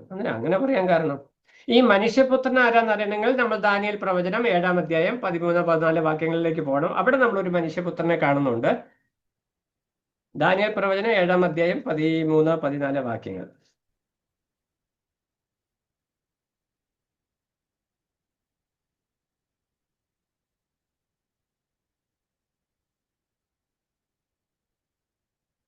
അവിടെ മനുഷ്യപുത്രനോട് സമനായി ഒരുത്തനെയും കണ്ടു, അവൻ ന്യായം വിധിക്കാനായിട്ട് ശക്തി പ്രാപിച്ചു എന്നുള്ള വിഷയം നമ്മൾ കാണുന്നുണ്ട്. അപ്പോൾ ഇവിടെ ഈ മനുഷ്യപുത്രൻ എന്നുള്ള പ്രയോഗത്തില് 2 കാര്യങ്ങൾ പ്രത്യേകമായിട്ട് നമുക്ക് കാണാം. കർത്താവ് ന്യായം വിധിക്കുന്നത് മനുഷ്യരെയാണ്. മനുഷ്യരെ ന്യായം വിധിക്കുവാനായിട്ട് മനുഷ്യപുത്രന് കഴിയും. 2 കാര്യം. ഒന്ന്, താൻ ദൈവമാണ്, അതേസമയം ദൈവപുത്രനാണ്, അതേസമയം മനുഷ്യപുത്രനുമാണ്. അപ്പോൾ മനുഷ്യരുടെ മേൽ നടത്തുന്ന ന്യായവിധിക്ക് മനുഷ്യന് പ്രതിവാദം പറയുവാൻ സാധിക്കാത്ത വിധം, നമ്മൾ ഹെബ്രായ ലേഖനത്തിലേക്ക് വരുമ്പോൾ മക്കൾ ജഡരക്തനോട് കൂടിയവരാകൊണ്ട് പിന്നെ നമ്മുടെ ബലഹീനതകളിൽ നമുക്ക് സഹതാപം കാണിപ്പാൻ അവൻ തുല്യനാണ് എന്ന് പറഞ്ഞാൽ മനുഷ്യന്റെ ശരിയായ അവസ്ഥയെ വ്യക്തമായിട്ട് കർത്താവിനെ അറിയാവുന്നത് കൊണ്ട് ന്യായവിധി പുത്രനെ ഏൽപ്പിച്ചിരിക്കുക. പിതാവിനെ അറിയാൻ പാടില്ല, പിതാവ് സർവജ്ഞാനിയാണ്. എന്നാൽ ആളത്വപരമായി കർത്താവ് ജഡത്തിൽ വെളിപ്പെട്ടത് കൊണ്ട് മനുഷ്യനെ ന്യായം വിധിക്കുമ്പോൾ ന്യായവിധി നീതിയുക്തമാണ് എന്ന് മനുഷ്യർക്ക് ബോധ്യപ്പെടുവാനായിട്ട് ന്യായവിധിക്കുള്ള അധികാരം പുത്രനെ ഏൽപ്പിച്ചിരിക്കുകയാണ്. പിതാവാണ് ന്യായം വിധിക്കുന്നത് മനുഷ്യരെ, എന്നാൽ ആ ന്യായവിധി പുത്രനെ ഏൽപ്പിച്ചിരിക്കുകയാണ്. കാരണം താൻ മനുഷ്യപുത്രനായിരിക്കയാൽ എന്ന കാര്യം വ്യക്തമായിട്ട് പറയുന്നു. ഇനി ഞാൻ മുമ്പ് ഓർപ്പിച്ച വിഷയമാണ്. ഒന്നാമത്തെ വിഷയം, മനുഷ്യപുത്രനാകയാൽ ന്യായവിധിക്ക് അധികാരമുണ്ട്. 2, സകലരെയും ന്യായം വിധിക്കും. 5-ാം അധ്യായം 28-29 വാക്യങ്ങൾ. ഇതിങ്കൽ ആശ്ചര്യപ്പെടരുത്, കല്ലറുകളിലുള്ളവർ എല്ലാവരും അവന്റെ ശബ്ദം കേട്ടു. നന്മ ചെയ്തവർ ജീവനായും തിന്മ ചെയ്തവർ ന്യായവിധിക്കായും പുനരുദ്ധാനം ചെയ്യുവാനുള്ള നാഴിക വരുന്നു. ഇവിടെ പ്രവൃത്തികളുടെ അടിസ്ഥാനത്തിലാണ്, നന്മ പ്രവൃത്തികളുടെയും തിന്മ പ്രവൃത്തികളുടെയും അടിസ്ഥാനത്തിലാണ് ന്യായവിധി എന്നൊരു ചിന്ത നമുക്ക് വരാം. എന്നാൽ ഇവിടെ ഈ യോഹന്നാൻ സുവിശേഷം 3-ാം അധ്യായത്തിലും പുതിയ നിയമത്തിലുടനീളം വിശ്വാസത്താലാണ് രക്ഷ എന്നുള്ള വിഷയം പറയുന്നു. അപ്പോൾ ഇവിടുത്തെ പ്രവൃത്തി എന്ന് പറയുന്നത്, കർത്താവ് ചോദിക്കുന്നത്, യഹൂദന്മാർ കർത്താവിനോട് ചോദിച്ചു, ദൈവത്തിന് ഇഷ്ടമുള്ള പ്രവൃത്തികളെ ചെയ്യേണ്ടതിന് അത് ഞങ്ങൾക്ക് പറഞ്ഞു തരണം. അപ്പോൾ കർത്താവ് പറയുന്നത് എന്താ? നിങ്ങൾക്ക് ദൈവത്തിന് ഇഷ്ടമുള്ള പ്രവൃത്തി അവൻ അയച്ച പുത്രനിൽ നിങ്ങൾ വിശ്വസിക്കുന്നത് തന്നെ. ആ പ്രവൃത്തിയെക്കുറിച്ചാണ് ഇവിടെ പറയുന്നത് എന്ന് നമുക്ക് മനസ്സിലാക്കുവാനായിട്ട് കഴിയും. അപ്പൊ സകലരെയും ന്യായം വിധിക്കും. എന്നിട്ട് എന്ത് പറയാ? കല്ലറകളിലുള്ളവർ എല്ലാവരും അവന്റെ ശബ്ദം കേട്ടു. ഇതാണ് ഞാൻ പുനരുദ്ധാനത്തിന്റെ വിവിധ തലങ്ങൾ. പുതിയ നിയമ കർത്താവ് സഭയെ ചേർക്കുവാനായിട്ട് വരുമ്പോഴും മരിച്ചു മൺമറഞ്ഞ വിശുദ്ധന്മാർ, പുതിയ നിയമത്തിൽ സഭാ കാലയളവിൽ മരിച്ചു മൺമറഞ്ഞു പോയ വിശുദ്ധന്മാർ കർത്താവിന്റെ കാഹളനാദം കേൾക്കുമ്പോൾ അവർ ഉയർക്കും. അവർക്ക് നന്മ ചെയ്തവർ നിത്യജീവങ്കിലേക്കായിട്ട് ഉയർക്കും എന്നുള്ളതാണ് വിഷയം. തിന്മ ചെയ്തവർ ന്യായവിധിക്കായിട്ട് പുനരുദ്ധാനം ചെയ്യും. ഇത് അന്ത്യന്യായവിധിയെ കുറിച്ചാണ് പറയുന്നത്. വെളിപ്പാട് പുസ്തകം 20-ാം അധ്യായം 11 തൊട്ട് 15 വരെ. അപ്പം വിശ്വാസികൾക്ക് ഉയർപ്പുമുണ്ട്, ന്യായവിധിയുണ്ട്. അവിശ്വാസികൾക്കും ഉയർപ്പുമുണ്ട്, ന്യായവിധിയുമുണ്ട്. ഇനി 29-ാം വാക്യത്തിലേക്ക് വരുമ്പോൾ പ്രവൃത്തികളുടെ അടിസ്ഥാനത്തിൽ ന്യായം വിധിക്കും. ഇത് ക്രിസ്തുവിന്റെ ന്യായാസനത്തിൽ നമ്മൾ ഈ വിഷയം കാണുന്നുണ്ട്. രക്ഷിക്കപ്പെട്ടതിന് ശേഷം നമ്മുടെ ജീവിതത്തിൽ നാം ചെയ്ത പ്രവൃത്തികൾക്ക് അനുസൃതമായി ന്യായവിധി ഉണ്ടാവും. ക്രിസ്തുവിന്റെ ന്യായാസനം എന്നുള്ള വിഷയം നമ്മൾ ഓൾറെഡി പഠിച്ചിട്ടുണ്ട്. അത് ക്ലാസ് അറ്റൻഡ് ചെയ്യാത്തവർക്ക് നമ്മുടെ BTA ഗ്രൂപ്പ് യൂട്യൂബ് ഗ്രൂപ്പിൽ അത് അവൈലബിൾ ആണ്. ക്രിസ്തുവിൽ വിശ്വാസികളായവർക്ക് അവരുടെ പ്രവൃത്തികൾക്ക് തക്ക ന്യായവിധി ഉണ്ട്. പ്രതിഫലം നഷ്ടപ്പെടത്തേ ഉള്ളൂ, പ്രതിഫലം തരിക മാത്രമാണ്, വേറെ പ്രശ്നമൊന്നുമില്ലെന്ന് പറഞ്ഞ് പഠിപ്പിച്ച് നമ്മളെ വഷളാക്കി കളഞ്ഞിരിക്കുകയാണ് ആളുകൾ. കാരണം നമുക്ക് അടിയുണ്ടെന്ന് പറഞ്ഞാൽ പേടിയാ, ഇഷ്ടമില്ല, എല്ലാം സുഖമാണ്, പ്രതിഫലം കിട്ടാതെ പോകത്തേ ഉള്ളതെന്ന് പറഞ്ഞാൽ എല്ലാം ഈസിയാണ്, വലിയ പ്രശ്നമില്ലല്ലോ. ആ പ്രശ്നമായിരുന്നു നമ്മുടെ ജീവിതത്തിലൊക്കെ കാണുന്നത്. ഇവിടെ വ്യക്തമായിട്ട് പറയുകയാണ്, കല്ലറുകളിൽ ഉള്ളവർ എല്ലാവരും അവന്റെ ശബ്ദം കേട്ടു. കർത്താവിന്റെ ശബ്ദം കേൾക്കുമ്പോൾ മരിച്ചുപോയ എല്ലാവർക്കും ഒരു പുനരുദ്ധാനം. അതിന് കാഹളനാദം എന്ന് ഫിഗറേറ്റീവ് ആയിട്ട് അല്ലെങ്കിൽ അങ്ങനെ പറയുന്നു. കർത്താവ് ഒരു വാക്ക് കൽപ്പിക്കുമ്പോൾ, കർത്താവിന്റെ ദൂതന്മാർ ഒരു വാക്ക് കൽപ്പിക്കുമ്പോൾ കല്ലറയിൽ മരിച്ചുപോയ എല്ലാവർക്കും പുനരുദ്ധാനമുണ്ട്. അതിന് വിവിധ നിരകൾ അല്ലെങ്കിൽ വിവിധ തലങ്ങൾ ആണ് ഉള്ളത്. വിശ്വാസികൾക്ക് പല തലങ്ങളുണ്ട്, നമ്മളത് ഓൾറെഡി പഠിച്ചതാണ്. സഭയ്ക്കുണ്ട്, പഴയ നിയമ ഭക്തന്മാർക്കുണ്ട്, മഹാപീഡന കാലത്തിന് ശേഷമുണ്ട്, 1000 ആണ്ട് വാഴ്ചയ്ക്ക് ശേഷം അന്ത്യന്യായവിധി നടക്കുമ്പോൾ അവിടെ സകല ജാതികൾക്കും, അവിശ്വാസികളായിരിക്കുന്ന എല്ലാവർക്കും അവിടെ പുനരുദ്ധാനമുണ്ട്, ശിക്ഷാവിധിയുമുണ്ട്. അതാ പറയുകയാണ്, നാഴിക വരുന്നു. 5-ാം അധ്യായം 30-ാം വാക്യത്തിലേക്ക് വരുമ്പോൾ, എനിക്ക് സ്വതവേ ഒന്നും ചെയ്യുവാൻ കഴിയുന്നതല്ല, ഞാൻ കേൾക്കുന്നത് പോലെ ന്യായം വിധിക്കുന്നു. എൻ്റെ ഇഷ്ടം പോലെ അല്ല, എന്നെ അയച്ചവന്റെ ഇഷ്ടമത്ര ചെയ്യുവാൻ ഇച്ഛിക്കുന്നത് കൊണ്ട് എൻ്റെ വിധി നീതിയുള്ളതാകുന്നു. കർത്താവ് തൻ്റെ ന്യായവിധി, കർത്താവ് അതിന് മുമ്പ് പറഞ്ഞ വിഷയം ഞാൻ ന്യായം വിധിക്കുമെന്നാണ് പറഞ്ഞത്. 30-ാം വാക്യത്തിൽ വരുമ്പോൾ കർത്താവ് അവിടെ പറയുകയാണ്, എൻ്റെ ന്യായവിധി നീതിയുള്ള ന്യായവിധിയാണ്. എന്താ? ഞാൻ സ്വതവേ ഒന്നും ചെയ്യുന്നില്ല, ഞാൻ കേൾക്കുന്നത് പോലെ ന്യായം വിധിക്കുന്നു. ഞാൻ എൻ്റെ ഇഷ്ടമല്ല, എന്നെ അയച്ചവന്റെ ഇഷ്ടമത്ര ചെയ്യുവാൻ ഇച്ഛിക്കുന്നത് കൊണ്ട് എൻ്റെ വിധി എന്ന് പറഞ്ഞാൽ, ഞാൻ കേൾക്കുന്നത് പോലെ. എന്ത് കേൾക്കുന്ന പോലെ? നമ്മൾ ഇന്ന് കേൾക്കുന്ന വിധി പോലെയല്ല, സാക്ഷികൾ പറയുന്ന മൊഴിക്കനുസരിച്ചുള്ള വിധിയല്ല. കർത്താവ് പറയുന്നത്, പിതാവായ ദൈവം എന്നോട് കൽപ്പിച്ചിരിക്കുന്ന ക്രമപ്രകാരമുള്ള ഒരു വിധി ഞാൻ നടത്തുന്നത് കൊണ്ട് എൻ്റെ വിധി നീതിയുള്ള വിധിയാണ്. അതാണ് കർത്താവ് ഇവിടെ പറയാനായിട്ട് ഉദ്ദേശിക്കുന്ന വിഷയം. എനിക്ക് സ്വതവേ ഒന്നും ചെയ്യാൻ എന്ന് പറഞ്ഞാൽ കർത്താവ് അശക്തനാണ് എന്നല്ല എൻ്റെ ആശയം. പിതാവും പുത്രനും പരിശുദ്ധാത്മാവും, ഈ 3 ആളത്വങ്ങൾ എല്ലാ പ്രവൃത്തിയിലും സമത്വമുള്ളവരായി, ഐക്യതയുള്ളവരായി, ഏകത്വമുള്ളവരായി പ്രവർത്തിക്കുകയും നിലകൊള്ളുകയും ചെയ്യുന്നു. 3 വ്യക്തിത്വങ്ങൾ സാരാംശത്തെ നമുക്കത് ഇങ്ങനെ ചിന്തിച്ചാൽ മനുഷ്യ ബുദ്ധിയിൽ വേണ്ടോളം ക്ലിക്ക് ചെയ്യത്തില്ല. എന്നാൽ ഏറ്റവും മനസ്സിലാകാൻ എളുപ്പമുള്ള വിഷയത്തിൽ പറഞ്ഞാൽ, 3 ആളത്വങ്ങൾ എല്ലാ നിലയിലും തുല്യരായി, ഒരേ ഭാവവും ഒരേ രൂപവും ഒരേ ആളത്വവും ഉള്ളവരായി നിൽക്കുന്നു. അവരുടെ പ്രവൃത്തികളും ഏകീഭാവം. പ്രവൃത്തി ഷെയർ ചെയ്യാറുണ്ട്. പ്രവൃത്തി ഷെയർ ചെയ്യുന്നത് കൊണ്ട് അതിലൊരു കുറവ്, എനിക്ക് സ്വതവേ ഒന്നും ചെയ്യാൻ കഴിയില്ല എന്ന് കർത്താവ് പറയുന്നത്, കർത്താവ് മനുഷ്യരൂപത്തിൽ നിന്ന് ശിഷ്യന്മാരോട് സംസാരിക്കുമ്പോൾ കേവലം ഒരു മനുഷ്യനായി മാത്രം യഹൂദന്മാർ കർത്താവിനെ കാണുമ്പോൾ കർത്താവ് പറയുകയാണ്, ഞാൻ എൻ്റെ മാനുഷിക ബുദ്ധിക്ക് അനുസരിച്ചല്ല ചെയ്യാൻ പോകുന്നത്, എനിക്ക് ആ നിലയിൽ ചെയ്യുവാനായിട്ട് പറ്റില്ല എന്ന് പറഞ്ഞാൽ കർത്താവിന് അധികാരമില്ലെന്നല്ല. കർത്താവ് പറയുന്നത് എൻ്റെ പിതാവിൻ്റെ ഇഷ്ടത്തിനനുസരിച്ചാണ് ന്യായം വിധിക്കുവാനായിട്ട് പോകുന്നത്. അപ്പോൾ നമ്മുടെ കർത്താവിൻ്റെ പ്രവൃത്തി കർത്താവ് വളരെ വ്യക്തമായിട്ട് സ്ഥാപിച്ചെടുക്കുകയാണ്. ഞാനും പിതാവും ഒന്നാണ്, ഞാൻ പിതാവിന് സമനാണ്, ഞാൻ ദൈവമാണ് എന്നുള്ള വിഷയം വ്യക്തമായിട്ട് ഓർപ്പിക്കുകയാണ്. ഇനി മുമ്പോട്ടുള്ള വാക്യം 31 മുതലുള്ള വാക്യങ്ങളിൽ കർത്താവിനെ കുറിച്ചുള്ള 5 സാക്ഷ്യങ്ങളാണ്, 5 പേരുടെ സാക്ഷ്യങ്ങൾ.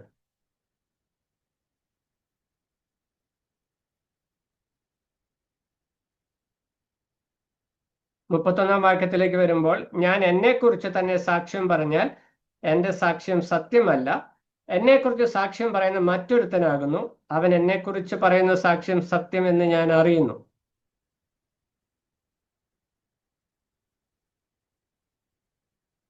ആ സെക്ഷൻ 5-ാം അധ്യായം 30 തൊട്ട് 40 വരെയുള്ള വാക്യങ്ങൾക്ക് നമുക്ക് ക്രിസ്തുവിന്റെ സാക്ഷ്യം എന്ന് ഹെഡിങ് കൊടുത്താൽ നമുക്ക് അതിനടിയിലേക്ക് 5 നിലയിലുള്ള സാക്ഷ്യങ്ങളെ നമുക്ക് കാണുവാനായിട്ട് കഴിയും. അതുകൂടെ പറഞ്ഞ് ഇന്നത്തെ ക്ലാസ് ഒത്തിരി നീണ്ടുപോകാതെ ഒന്ന് ചുരുക്കാൻ വേണ്ടിയാണ് ഞാനത് പറയുന്നത്. കർത്താവ് പറയുന്ന 5 സാക്ഷ്യങ്ങൾ. ഒന്നാമത്തെ വിഷയം, ക്രിസ്തു തന്നെ കുറിച്ച് തന്നെ സാക്ഷ്യം പറയുന്നു. 5:19 മുതൽ 29 വരെ. നമ്മൾ ഓൾറെഡി ആ വാക്യങ്ങൾ കവർ ചെയ്ത് വന്നതാണ്. നമ്മൾ ഈ വിഷയത്തിൽ ക്രിസ്തുവിന്റെ സാക്ഷ്യം, അത് കർത്താവ് തന്നെ കുറിച്ച് പറയുന്ന സാക്ഷ്യമാണ്. ഞാൻ ദൈവമാണ്, ഞാൻ പിതാവിന് സമനാണ്, പിതാവ് ചെയ്യുന്നതൊക്കെ ഞാനും ചെയ്യുന്നു, പിതാവ് പറയാത്തതൊന്നും ഞാൻ ചെയ്യാറില്ല എന്ന് കർത്താവ് തന്നെ സാക്ഷ്യം പറഞ്ഞ് താൻ ദൈവമാണെന്ന് സാക്ഷിക്കുന്നു. ക്രിസ്തു തന്നെ കുറിച്ച് തന്നെ സാക്ഷ്യം പറയുന്നു. 5:19 മുതൽ 29 വരെ. അടുത്തത്, പിതാവ് പുത്രന്റെ സാക്ഷ്യത്തിൽ കൂടി പുത്രനെ സാക്ഷ്യപ്പെടുത്തുന്നു. പിതാവ് പുത്രന്റെ സാക്ഷ്യത്തിൽ കൂടി പുത്രനെ സാക്ഷ്യപ്പെടുത്തുന്നു.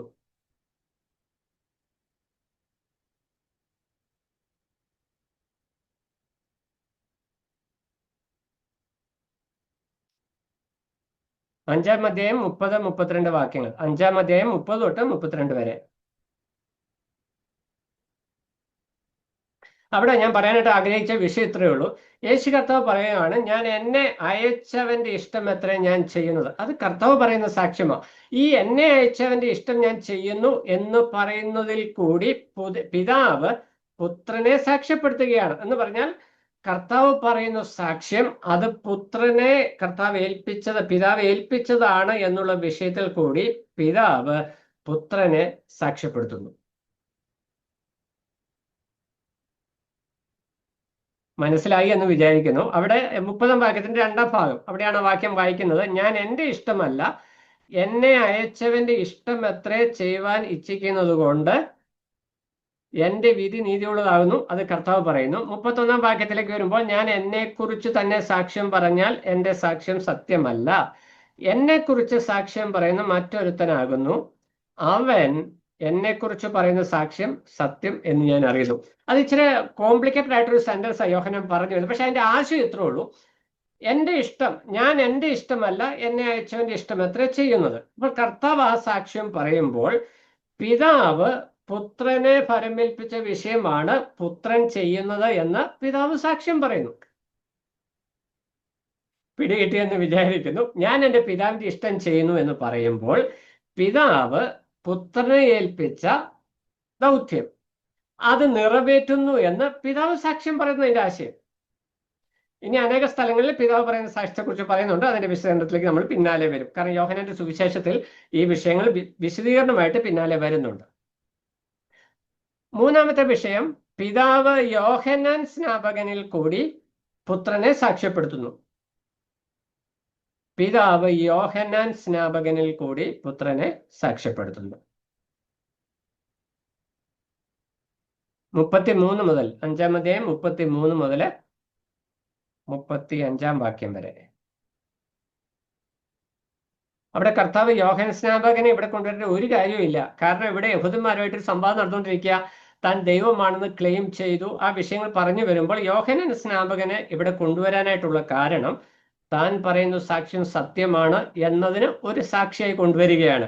അവിടെ പ്രത്യേകമായിട്ട് എടുത്തു പറഞ്ഞത് നമ്മളത് ഇങ്ങനെ എഴുതാനായിട്ടുള്ള കാരണം, പിതാവ് യോഹന്നാൻ സ്നാപകനിൽ കൂടി പുത്രനെ സാക്ഷ്യപ്പെടുത്തുന്നു.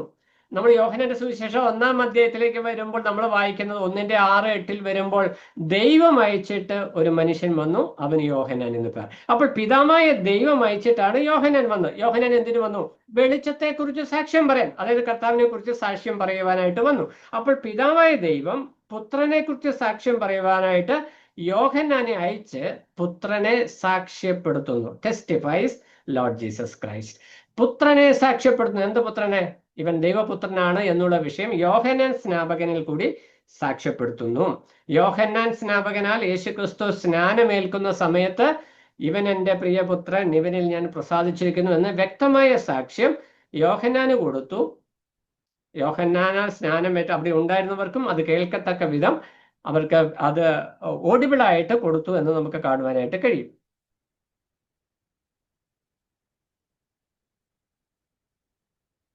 നാലാമതായിട്ട് പിതാവ് പുത്രന്റെ പ്രവൃത്തികളിൽ കൂടി പുത്രനെ സാക്ഷ്യപ്പെടുത്തുന്നു. പിതാവ് പുത്രന്റെ പ്രവൃത്തികളിൽ കൂടി പുത്രനെ സാക്ഷ്യപ്പെടുത്തുന്നു. 36-ാം വാക്യം, എനിക്ക് യോഹന്നാന്റെ സാക്ഷ്യത്തിലും വലിയ സാക്ഷ്യമുണ്ട്. പിതാവ് എനിക്ക് അനുഷ്ഠിപ്പാൻ തന്നിരിക്കുന്ന പ്രവൃത്തികൾ, ഞാൻ ചെയ്യുന്ന പ്രവൃത്തികൾ തന്നെ പിതാവ് എന്നെ അയച്ചു എന്ന് എന്നെ കുറിച്ച് സാക്ഷീകരിക്കുന്നു. വളരെ പ്ലെയിൻ ആയിട്ട് കൃത്യമായിട്ട് കർത്താവ് പറയുന്നു, ഞാൻ ചെയ്യുന്ന പ്രവൃത്തികൾ തന്നെ പിതാവ് എന്നെ അയച്ചു എന്നതിന് സാക്ഷ്യമായിരിക്കുന്നു. അപ്പൊ അതിന് കർത്താവ് പറഞ്ഞെന്താ? പിതാവ് ചെയ്യുന്ന പ്രവൃത്തികളൊക്കെ തന്നെ ഞാനും ചെയ്യുന്നത്, ഞാനും പിതാവ് ഒന്നാകുന്നു, ഞാൻ പിതാവിനോട് സമനാകുന്നു. ഇവിടെ കർത്താവ് പറയുകയാണ്, കർത്താവ് അവിടെ 3 പ്രയോഗങ്ങൾ എടുത്ത് പറയും. 1, എനിക്ക് അനുഷ്ഠിപ്പാൻ തന്നിരിക്കുന്ന പ്രവൃത്തികൾ. 2, ഞാൻ ചെയ്യുന്ന പ്രവൃത്തികൾ. ഇത് അപ്പൊ ഇത് നമ്മുടെ ജീവിതമായിട്ട് ബന്ധപ്പെട്ട ഒരു വിഷയം കൂടിയാണ്. ദൈവം നമ്മളെ ഭരമേൽപ്പിച്ചിരിക്കുന്ന ശുശ്രൂഷകൾ തന്നെ നാം ചെയ്യണം. അത് ചെയ്യേണ്ടതുപോലെ ചെയ്യണം. ഇന്ന് നമ്മൾക്ക് ബോധിച്ചതുപോലെ നമ്മൾ ശുശ്രൂഷകൾ ചെയ്യുന്നത്. പക്ഷേ പിതാവ് പുത്രന് അനുഷ്ഠിപ്പാൻ കൊടുത്ത പ്രവൃത്തികൾ അത് കൃത്യമായി പുത്രൻ അനുഷ്ഠിച്ചു. അത് എന്തായിരുന്നു, അല്ലെങ്കിൽ പിതാവ് എന്ത് പ്രവൃത്തികളാണ് പുത്രനെ ഏൽപ്പിച്ചത് എന്ന് പുത്രന്റെ പ്രവൃത്തികൾ സാക്ഷ്യപ്പെടുത്തുന്നു. അതുപോലെ ചെയ്തു. അപ്പൊ സുവിശേഷ വേല ചെയ്യുമ്പോഴും, സഭയിലിടെ ശുശ്രൂഷ ചെയ്യുമ്പോഴും, ഡീക്കൻ ശുശ്രൂഷ ചെയ്യുമ്പോഴും, എന്ത് ആത്മീക ശുശ്രൂഷ ചെയ്യുമ്പോഴും നമ്മുടെ ഹൃദയത്തെ ഭരിക്കേണ്ട വിഷയം അനുഷ്ഠിപ്പാൻ തന്ന പ്രവൃത്തികൾ അത് ഏൽപ്പിക്കപ്പെട്ടതുപോലെ തന്നെ കൃത്യമായി ചെയ്യുവാനായിട്ട് കഴിയണം.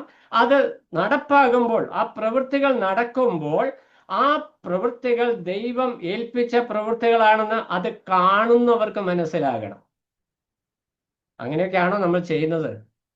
നമ്മളെ തന്നെ ഒന്ന് ശോധന ചെയ്യുന്നത് ആവശ്യമാണ്. ഇന്ന് പല ശുശ്രൂഷകന്മാരുടെയും പ്രവൃത്തി കാണുമ്പോൾ ദൈവം എവിടെയാണ് എന്ന് തോന്നി. കാരണം ദൈവവചനവുമായിട്ട് യാതൊരു ബന്ധവുമില്ലാത്ത വചന വിരുദ്ധമായ നിലയിൽ സഭയെ നയിക്കുകയും പരിപാലിക്കുകയും വേലസ്ഥലത്തും ഒക്കെ നിൽക്കുന്ന പ്രവൃത്തികൾ, അതിൻ്റെയൊക്കെ കോൺസിക്വൻസാ ഇന്ന് നമ്മൾ കാണുന്ന ആത്മീക അധപ്പതനങ്ങൾ എന്ന് ഒറ്റ വാക്കിൽ പറഞ്ഞ് കടന്നു പോകുന്നു. കാരണം കർത്താവ് തൻ്റെ ജീവിതത്തിൽ വ്യക്തമായി, പിതാവ് എനിക്ക് അനുഷ്ഠിപ്പാൻ തന്ന പ്രവൃത്തികൾ അതെന്താണെന്ന് നിങ്ങൾ കഴിയണമെങ്കിൽ നിങ്ങൾ എൻ്റെ പ്രവൃത്തിയെ നോക്കിയാൽ മതി. ഞാൻ ചെയ്യുന്ന പ്രവൃത്തികൾ തന്നെ എന്നെക്കുറിച്ച് സാക്ഷ്യം പറയുന്നു. 5-ാമത്തെ പോയിന്റ്, പിതാവ് തിരുവെഴുത്തുകളിൽ കൂടി പുത്രനെ സാക്ഷ്യപ്പെടുത്തുന്നു. പിതാവ് തിരുവെഴുത്തുകളിൽ കൂടി പുത്രനെ സാക്ഷ്യപ്പെടുത്തുന്നു. 37 മുതൽ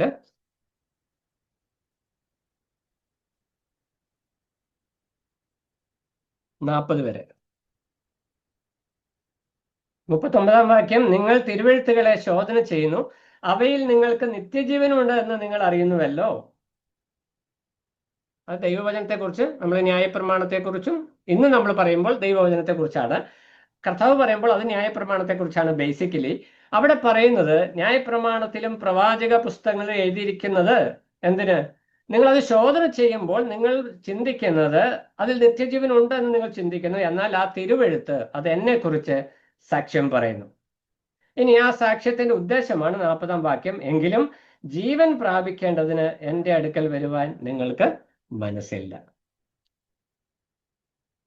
എന്ന് പറഞ്ഞാൽ, കർത്താവ് ഈ സാക്ഷ്യങ്ങൾ, നമ്മൾ 5 കൂട്ടം സാക്ഷ്യങ്ങളെ കുറിച്ച് നമ്മൾ കണ്ടു. പിതാവായ ദൈവം പുത്രനെ കുറിച്ച് സാക്ഷ്യപ്പെടുത്തുന്ന 5 തലങ്ങൾ നമ്മൾ കണ്ടു. ഈ 5 തലങ്ങളിലുള്ള സാക്ഷ്യപ്പെടുത്തലിന്റെ ഉദ്ദേശം 40-ാം വാക്യത്തിൽ വായിക്കുന്നത് നമ്മൾ ജീവൻ പ്രാപിക്കേണ്ടതിന്. എന്നാൽ ഈ സാക്ഷ്യം കർത്താവ് തന്നിട്ടുണ്ട് എങ്കിലും ജീവൻ പ്രാപിക്കേണ്ടതിന് കർത്താവിന്റെ അടുക്കിലേക്ക് വരുവാൻ നിങ്ങൾക്ക് മനസ്സില്ല. അത് ഇസ്രായേൽ ജനത്തിന്റെ അവസ്ഥ, അല്ലെ ഈ പരീശന്മാരുടെയും സദുക്യരുടെയും അവസ്ഥയെക്കുറിച്ച് പറയുന്നു. അതാണ് ഈ വിഷയത്തിൽ നമുക്ക് കാണുവാനായിട്ട് കഴിയുന്നത്. അപ്പോൾ ഇന്ന് നമ്മൾ കടന്നുപോയ വിഷയങ്ങളിൽ കർത്താവിന്റെ പിതാവിനോടുള്ള സമത്വത്തിന് 6 കാര്യങ്ങൾ കണ്ടു.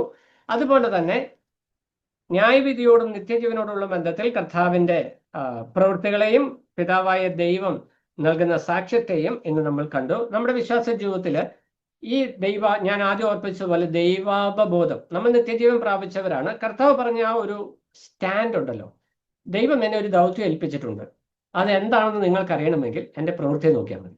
ഏറ്റവും സിമ്പിളാണ്. ഒരു വിശ്വാസിയുടെ ജീവിതം കാണുമ്പോൾ ആ വിശ്വാസി ഒരു വിശ്വാസിയാണെന്ന് മറ്റുള്ളവർക്ക് തോന്നണം. അത്രയും ലളിതമാണ് ഈ പഠനത്തിന്. നമ്മൾ ആരാ? നമ്മൾ ദൈവത്തിന്റെ മക്കൾ. കർത്താവ് ദൈവത്തിന്റെ പുത്രനാണ്, ദൈവപുത്രൻ. നമ്മൾ ദൈവത്തിന്റെ മക്കളാണ്. അപ്പോൾ നമ്മുടെ വിശ്വാസ ജീവിതത്തിൽ ഇത് ഒരൊറ്റ ദിവസം കൊണ്ട് നടക്കുന്ന കാര്യമല്ല. അതുകൊണ്ടാണ് രക്ഷയിൽ വളർന്നു വരുവിൻ, രക്ഷയുടെ പരിജ്ഞാനത്തിൽ വളർന്നു വരുവിൻ എന്ന്. രക്ഷിക്കപ്പെടുന്ന സമയത്ത് നമുക്ക് ആത്മീയമായ ഒരു ജനനം ഉണ്ടായി. പിന്നെ പത്രോസ്നാനത്തിൽ വചനം എന്ന മായമില്ലാത്ത പാലിൽ കുടിച്ചു വളരുവിൻ. 10-50 വർഷം വിശ്വാസിയായിട്ട് ജീവിച്ചും ഇപ്പോഴും കുപ്പിപ്പാൽ കുടിക്കേണ്ട അവസ്ഥയാണെങ്കിൽ അത് പരിതാപകരം. പിന്നെ ചിലത് പോളിയോ ബാധിച്ചത്, അംഗവൈകല്യം വന്ന്, ഇങ്ങനെയൊക്കെ പല ടൈപ്പുണ്ട്. പക്ഷെ ദൈവരാജ്യത്തിൽ അങ്ങനെ ഇല്ല, അങ്ങനെ ആകാനായിട്ട് പാടില്ല. നമ്മുടെ വിശ്വാസ ജീവിതത്തെ നമ്മൾ വ്യക്തിപരമായി ചോദ്യം ചെയ്യുമ്പോൾ കർത്താവ് നമുക്ക് സകലത്തിലും ഒരു മാതൃക വെച്ചിട്ട് പോയി, അല്ലെ? കർത്താവ് നമുക്ക് സകലത്തിലും ഒരു മാതൃക വെച്ചിട്ട് പോയപ്പോൾ കർത്താവ് പറഞ്ഞ സ്റ്റേറ്റ്മെന്റ് ഇതാണ്: പിതാവ് എന്നെ ഒരു ദൗത്യം ഏൽപ്പിച്ചു, ആ ദൗത്യം എന്താണെന്ന് നിങ്ങൾക്ക് മനസ്സിലാക്കാൻ എൻ്റെ പ്രവൃത്തിയെ നോക്കിയാൽ മതി. കർത്താവ്, നമ്മൾ ദൈവമക്കളാണ് എന്ന് നമ്മൾ ക്ലെയിം ചെയ്യുമ്പോൾ നമ്മുടെ ജീവിതം കണ്ടാൽ ദൈവമക്കളാണ് എന്ന് മറ്റുള്ളവർക്ക് തോന്നുവാൻ തക്കവണ്ണം നമ്മുടെ ജീവിതത്തെ ക്രമപ്പെടുത്തണം. അതാണ് ഇന്നത്തെ സന്ദേശത്തിന്റെ രക്തം ചുരുക്കം. ദൈവം ഈ വിഷയങ്ങളെ ആഴമായി ചിന്തിക്കുവാൻ കർത്താവിന്റെ സന്നിധിയിൽ നിന്ന് നമ്മളെ തന്നെ എത്രത്തോളം കർത്താവ് എന്നെ ഏൽപ്പിച്ച ശുശ്രൂഷയിൽ എന്നെ തന്നെ സാക്ഷ്യപ്പെടുത്തുവാനായിട്ട്, ഐഡന്റിഫൈ ചെയ്യുവാനായിട്ട്, വെളിപ്പെടുത്തുവാനായിട്ട് കഴിഞ്ഞിട്ടുണ്ട് എന്ന് നമുക്ക് ശോധന ചെയ്യാം.